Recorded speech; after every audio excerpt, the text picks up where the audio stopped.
ಬೀದರ್ ಜಿಲ್ಲೆಯಲ್ಲಿ ಮಳೆ ಇಲ್ಲದೆ ರೈತರು ಸಂಕಷ್ಟವನ್ನ ಅನುಭವಿಸುತ್ತಿದ್ದಾರೆ. ಮುಂಗಾರು ಕ್ಷೀಣಿಸಿದೆ, ಬರಗಾಲ ಘೋಷಿಸಬೇಕು ಅಂತ ಆಗ್ರಹವನ್ನ ಮಾಡ್ತಾ ಇದ್ದಾರೆ. ಈ ಸಲ ಮಳೆಗಾಲ ಆರಂಭ ಆದ್ರೂ ಕೂಡ ಮಳೆರಾಯನ ಸುದ್ದಿನೇ ಇಲ್ಲ. ಆ ತರ ಜನ ಮಳೆಗಾಗಿ ಕಾಯ್ತಾ ಇದ್ದಾರೆ. ಅಟ್ಲೀಸ್ಟ್ ಮುಂಗಾರು ಮಳೆ ಬರಬಹುದು ಅನ್ನುವ ಆಶಾಭಾವನೆಯಲ್ಲಿದ್ರು, ಅದು ಕೂಡ ನಶಿಸಿದೆ. ಈಗ ಬರಗಾಲ ಘೋಷಿಸಿ ಅಂತ ಆಗ್ರಹಿಸುತ್ತಿದ್ದಾರೆ. ವಾಡಿಕೆಗಿಂತ 40% ಮಳೆಯ ಅಭಾವ ಇದೆ. ಮಳೆ ಬರುತ್ತೆ ಅಂತ ಹೇಳಿ ಬಿತ್ತನೆಯನ್ನ ಮಾಡಿ ಮಳೆಗಾಗಿ ರೈತರು ಕಾದಿದ್ದು. ಸೋಯಾ, ತೊಗರಿ ಬಿತ್ತನೆ ಮಾಡಿದ್ದಾರೆ ರೈತರು.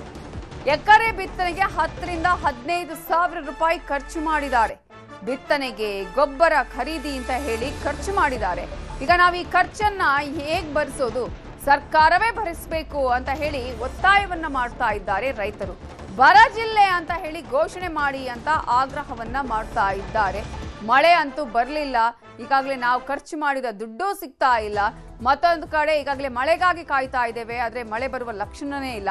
ಇಂತಹ ಸಂದರ್ಭದಲ್ಲಿ ಬರಗಾಲ ಅನ್ನುವಂಥದ್ದು ಈ ಒಂದು ಜಿಲ್ಲೆಯಲ್ಲಿ ಬರ ಇದೆ ಅನ್ನೋದನ್ನ ಘೋಷಣೆ ಮಾಡಬೇಕು ಅಂತ ಹೇಳಿ ಕೇಳ್ತಾ ಇದ್ದಾರೆ ರೈತರು.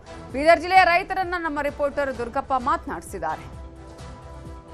ರಾಜ್ಯದಲ್ಲಿ ಈ ಬಾರಿ ಮುಂಗಾರು ಮಳೆ ಕ್ಷೀಣಿಸಿದ್ದು, ಅದೇ ರೀತಿ ಬೀದರ್ನಲ್ಲೂ ಕೂಡ ವರುಣನ ಅವಕೃಪೆ ಮುಂದುವರೆದಿರ್ತಕ್ಕಂಥದ್ದು.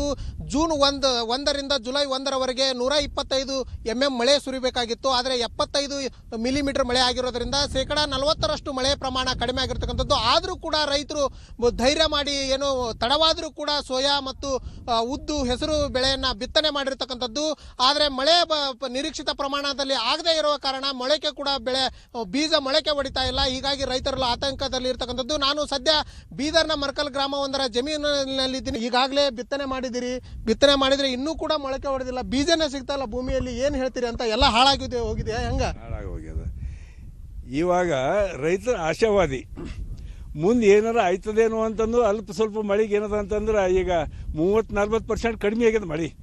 ಜೂನ್ಲಿಂದ ಜುಲೈ ಇವತ್ತು 2ನೇ ತಾರೀಕದ.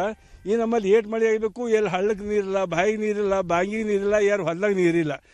ಮನೇಲಿಂದ ಏನದ ಅಂತಂದ್ರೆ ಮನೆಗೂ ಬೋರ್ವೆಲ್ನು ಕಮ್ಮಿ ಆಗ್ಯಾವ ನೀರು. ಅವು ಬಾಟ್ಲಿ ತೊಗೊಂಡು ಬಂದು ರೈತರು ಹೊಲ್ದಾಗ ಕೂತು ನೀರು ಕುಡ್ಲತ್ತಾನ ಅಂತ ಪರಿಸ್ಥಿತಿ ರೈತಂದಾಗ್ಯದ. ಈಗ ರೈತರು ಆಶಾವಾದಿ ಇದ್ಕೊಂಡು ಏನು ಮಾಡ್ಯಾರ, ಸರ್ಕಾರದವ್ರು ಸೋಯಾ ಬೀಜ ಕೊಟ್ಟರು, ತೊಗರಿ ಬೀಜ ಕೊಟ್ಟರು. ಅವರೇ ನಮ್ಮ ಮೇಲಂದ್ರೆ ವಜ್ಜಿ ಹಾಕಿದ್ರು.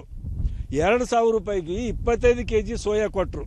ಅದು ಒಬ್ಬೊಬ್ಬ ರೈತ ಏನದಂದ್ರೆ ಇವತ್ತು ದಿವಸ 1 ಎಕರೆ ಬಿತ್ತಲಕ್ಕೆ 10 ರಿಂದ 15 ಸಾವಿರ ರೂಪಾಯಿ ಖರ್ಚು ಹೊಂಟದ. ಆ ಖರ್ಚು ಎಲ್ಲಿಂದ ತೆಗಿಬೇಕೀಗ? ಆಶಾವಾದಿ ನಾವು ಏನದಂದ್ರೆ ರೈತರು ಇಂಥ ಟೈಮ್ನಾಗ ನಾವು ಮುಂದೆ ಆಶೆ ಏನಾರ ಆಯ್ತಾ ಅಂತಂದೇ ಮಾಡವು. ಎಲ್ಲರೂ ಮಳೆ ಹಾರು ಹೋಗ್ಯದ, ಮುಂದೆ ಬರೋ ಚಾನ್ಸಸ್ಸು ಇಲ್ಲ. ಬರಗಾಲದಲ್ಲಿ ಕಟ್ಟಿದ ಬ್ರಿಡ್ಜು ಅಂತ ಬರ್ದಾರ. ರೋಡಿಗೆ ಬರಗಾಲ ಆಗ್ಯದ, ಫುಲ್ ಕಟ್ಲತ್ತೀರಿ ನಮ್ಮ ಹೊಲದಲ್ಲಿ. ಯಾಕಪ್ಪ ಚಲೋ ನೀರಾಗ ಕಟ್ಲತ್ತೀರಿ ಸರ್, ಬರಗಾಲ ಬಜೆಟ್ ಬಂದದ್ರಿ ಕಟ್ಲತ್ತೀವಿ ಅಂದರು. ಅದ್ರ ಕಡೆಯಿಂದ ಬರಗಾಲ ಘೋಷಣೆ ಮಾಡಿದ ರೈತರಿಗೆ ಏನು ಫಾಯ್ದ? ಈ ಸರ್ಕಾರದವ್ರು DK ಶಿವಕುಮಾರ್ ಅವರು ಮುದ್ದಾಮ ರೈತನ ಖಾತಾದ ರೊಕ್ಕ ಹಾಕ್ಬೇಕು ಬರಗಾಲ.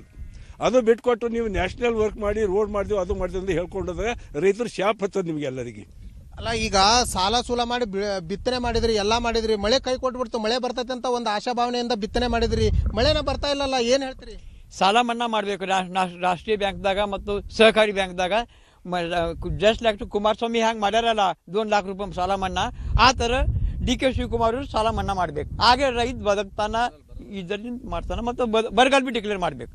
ಬರಗಾಲ ಯಾಕಂದ್ರೆ 1 ತಿಂಗಳು ಆಯ್ತು ಮಳೆ ಬಿದ್ದಿದ್ದ, ಬರಗಾಲ ಡಿಕ್ಲೇರ್ ಮಾಡ್ಬೇಕಾಯ್ತದ್ರಿ. ಇಲ್ಲಿದ್ರೆ ರೈತರಿಗೆ ಭಾಳ ಕಷ್ಟ ಅದ.